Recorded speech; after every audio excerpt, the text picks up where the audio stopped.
Assalamualaikum warahmatullahi wabarakatuh. Saya Prakas Deriando dari kelas 12 Agama. Dalam perkembangan periode tafsir, Dr. Muhammad Hussein Al-Dahabi membagi perkembangan sejarah tafsir berdasarkan periode zaman. Beliau membagi 3 periode, yaitu periode Nabi Muhammad SAW, zaman Rasulullah SAW, menyampaikan, menerangkan dan menjelaskan isi Al-Quran. Jika ada di antara para sahabat yang berselisih atau tidak mengerti mengenai kandungan Al-Quran, mereka merujuk langsung kepada Rasul Shallallahu Alaihi Wasallam mengenai makna sebuah ayat Al-Quran sekaligus penjelasannya. Oleh karena itu, tafsir dari Rasulullah hanya sedikit dan sumber penafsiran beliau adalah ayat-ayat Al-Quran dan Sunnah.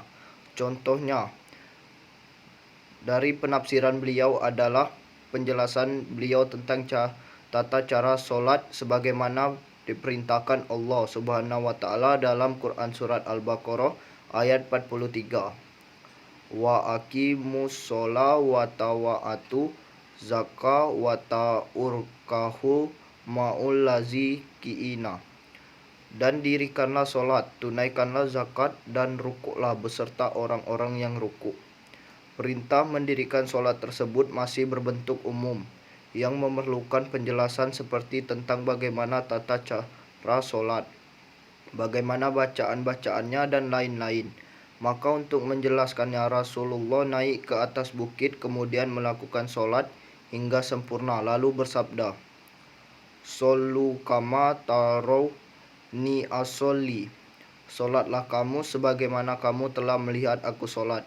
Hadis riwayat Bukhari. Periode kedua, periode sahabat setelah Rasulullah SAW wafat. Para sahabat radhiyallahu anhu menafsirkan Al-Quran dengan sangat hati-hati, walaupun mereka menyaksikan bagaimana dan bila serta mengapa ayat Al-Quran diturunkan, dan walaupun mereka sangat fasih dan mahir dalam bertutur kata dan berhujah. Para sahabat radhiyallahu anhu menafsirkan Al-Quran dengan berpegang kepada tafsiran yang disampaikan oleh Rasul kepada mereka. Salah satu kelebihan mereka adalah mereka yang menyaksikan langsung bagaimana, bila, dan di mana ayat-ayat Al-Quran turun kepada Rasul, sehingga mereka sangat paham apa makna, kandungan, dan tujuan sesebuah ayat diturunkan. Sahabat yang paling terkenal dan paling banyak mengetahui tafsir Al-Quran serta paling banyak meriwayatkan tafsiran Rasul diantaranya adalah Ali bin Abi Thalib, Abdullah ibnu Mas'ud, Abdullah ibnu Abbas, dan Ubay ibnu Ka'ab. Contohnya penjelasan Ibnu Abbas tentang kalimat minha mazaharu dalam Quran Surah An-Nur ayat 31, yang artinya, "Katakanlah kepada wanita yang beriman, hendaklah mereka menahan pandangannya dan kemaluannya, dan janganlah mereka menampakkan perhiasannya kecuali yang biasa nampak darinya." Ibnu Abbas menafsirkan bahwa yang biasa tampak itu adalah wajah, kedua telapak tangan, dan cincin. Periode ketiga, masa tabi'in. Setelah generasi sahabat, para tabi'in menafsirkan Al-Quran dengan Al-Quran, hadis Nabi, dan pendapat para sahabat. Selain itu, baru mereka mengembangkan penafsiran sendiri berdasarkan ijtihad. Pada masa tabi'in, tafsir belum merupakan sebuah disiplin ilmu yang berdiri sendiri. Tafsir masih merupakan bahagian dari hadis.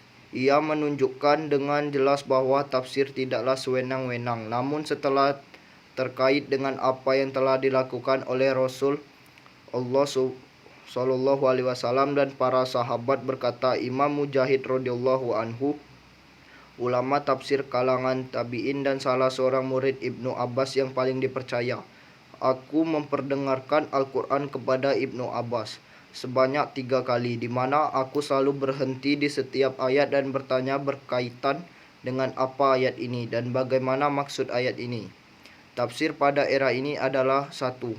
Mulai disusupi kisah kisah Israiliyat masih dalam bentuk ilmu yang diajarkan langsung ataupun periwayatan seperti corak yang ada pada zaman sahabat, walaupun pada masa ini lebih kepada periwayatan individu-individu di setiap kota, mempunyai sumber atau imam masing-masing 3. Mulai muncul bibit-bibit perkembangan mazhab. 4. Mulai dikenal perbedaan tafsir yang sebelumnya tidak dikenali di periode sahabat. 4. Periode pembukuan atau tadwin. Periode ini dimulai di akhir pemerintahan Bani Umayyah dan awal masa pemerintahan Abbasiyah. Demikianlah tafsir berkembang dan kitab-kitab yang dikarang mulai menampakkan aliran-aliran yang berbeda. Istilah-istilah ilmiah mulai terbakukan di dalam ungkapan-ungkapan Al-Quran, hingga akhirnya tampaklah warna filsafat dan sains dalam khazanah tafsir. Begitu pula gaya sufi dan begitu aliran dan sekte mulai tampak dengan jelas. Bagaimanapun sejak dari abad pertama sampai abad ketiga Hijriah, dari berbagai kitab tafsir Al-Quran belum ada yang memuat tafsir Al-Quran secara utuh. Penafsiran secara keseluruhan baru bermula pada abad keempat Hijriah. Ini pertama kalinya dipelopori oleh Ibnu Jarir Al-Tabari yang menulis Jami' al-Bayan fi Tafsir Al-Quran. Di dalam karyanya, Al-Imam Al-Tabari mengumpulkan berita dari para pendahulunya yang berkaitan dengan Al-Quran. Beliau menggunakan sistem isnad untuk menafsirkan Al-Quran dengan tujuan agar penafsiran itu tidak sewenang-wenang dan tetap bersandar kepada penafsiran yang dapat dipertanggungjawabkan. Dalam menafsirkan Al-Quran, Imam Al-Tabari mengumpulkan berbagai hadis, pernyataan para sahabat dan tabi'in, dengan menyebutkan riwayat dan sanadnya. Walaupun banyak dari riwayat dan sanad tersebut tidak sahih, akan tetapi hal tersebut menurut Al-Zurqani tidak mencatatkan nilai ilmiah tafsir tersebut. Justru dengan menyebut riwayat dan sanad, beliau menyerahkan kepada pembaca untuk menilai kekuatan sebuah hadis dan riwayat beliau tersebutkan dalam tafsirnya. Demikian, wassalamualaikum warahmatullahi wabarakatuh.